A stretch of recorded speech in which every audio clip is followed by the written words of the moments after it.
I read that you uh so this might be wrong because you have kind of explained your shift, but I read that you visited a dairy farm for a work assignment and that Yeah. was a big, let's call it touch point for you. Which when did Yes. that start your shift? Was that in the middle of your shift? That was during the shift. Yeah.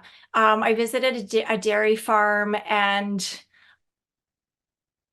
I really knew nothing about dairy at that point, but I noticed that they all seemed upset. The farmer even made some comment about why they might be upset, but it just the vibe, like I could really sense um negative energy there. And then we visited the calves in the veal hutches, and we actually also saw a little calf who had just been born, covered in his mother's afterbirth, and we were all like oohing and awing along with the farmer.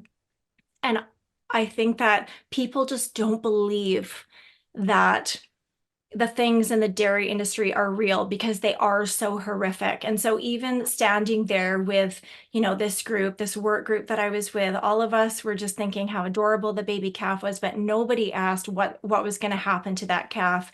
And when we visited the calves in the veal hutch, there was this one calf that I connected to, and I put my hand out, and he or she was sucking on my hand Yeah, so hard. so desperate. And I didn't even know at the time that, he was never going to get his mother's milk, that he desperately wanted that milk and that connection, and that he was isolated and that he was never going to see his mother again. And so that definitely planted a seed.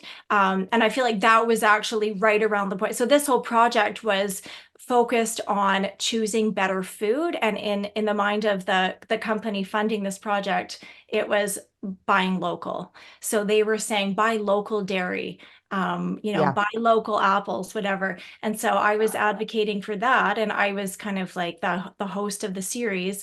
And so I was an advocate for buying local, and then realized that I needed to keep going and learn more about the specific industries. And of course, later realized that local farm is local harm. It doesn't matter Yeah. where it's happening, Right. it doesn't It's matter if thousand it's miles away or next door. yeah, it doesn't matter. They're all the same. I mean, you can't make dairy without separating a baby from his mom. And as a mother of two young kids, Mhm. one of whom I'm still breastfeeding, it's um, that connection when you're breastfeeding your child, and like that milk that your body is making, it is so sacred. And Mhm. it's just so strange to think that we are consuming the breast milk of another mammal, which is intended for her baby. So it hit me pretty hard.